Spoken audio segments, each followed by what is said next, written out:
Assalamu alaikum. Welcome to Arabic for Beginners.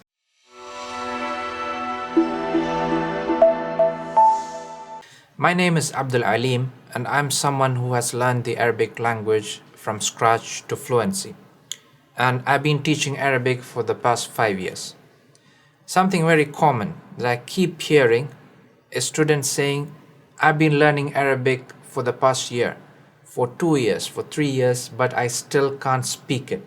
I can't communicate in Arabic. So before I tell you how to solve this problem, inshallah, and share some practical tips with you based on my personal experience of learning and also teaching Arabic, let me first talk about why it's important to practice speaking.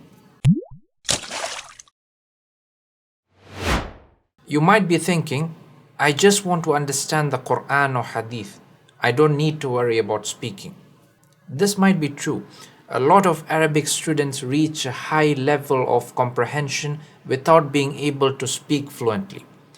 But there are huge advantages to being able to speak, even when your goal is to understand Arabic, to understand the Quran and Sunnah. So, here are some of the main benefits of practicing speaking. Speaking, or even trying to speak, reinforces the grammar and the vocabulary that you learn from the books. You will acquire vocabulary much faster when you practice speaking. You will learn how to use the right words in the right place.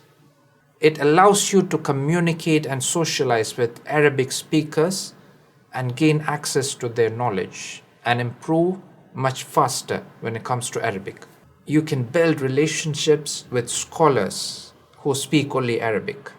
So these are some of the main reasons to not neglect speaking. How do we start speaking Arabic?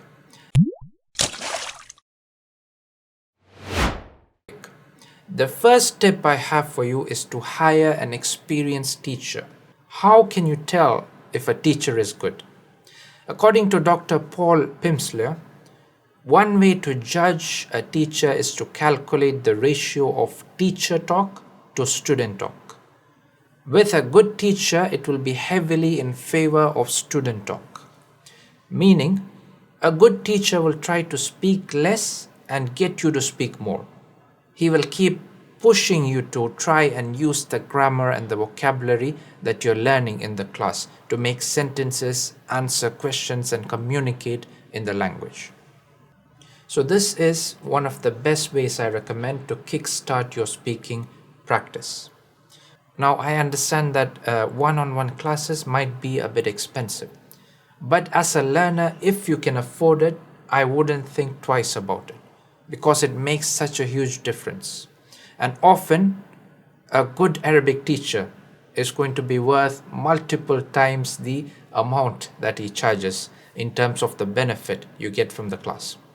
Another option is to use language learning groups on social media to try and find a language exchange partner. So, for example, if you speak English fluently, you can find someone who might be willing to practice Arabic with you in exchange for you teaching them or practicing English with them. It might be difficult to find the right partner, but if you keep looking, inshallah, this is something possible. Actively try and make friends with those who are willing to speak Arabic with you. Often, we might know a lot of Arabic speakers, but we speak English with them. Insist on speaking only Arabic with them and be stubborn about this. If they try to speak English with you, reply only in Arabic. And finally, be creative. There are many ways that you can practice Arabic if you put your mind to it. If you have the time and budget, plan an Arabic language immersion trip overseas. Try to pick a place where they don't speak much English. This is a great way to push yourself and get started practicing Arabic. Try to build a relationship with the Arab community in your city. Join language learning groups and communities and try to make friends with other learners. And use your imagination and try to find ways that you can practice Arabic, because honestly, it makes such a huge difference. It is so important to practice speaking when you're learning the Arabic language. So these are a few tips I have for you, and remember, the more you practice, the faster you're going to learn and the better your Arabic is going to be. I hope you found this useful, and inshallah I will see you in the next video. Assalamu alaikum.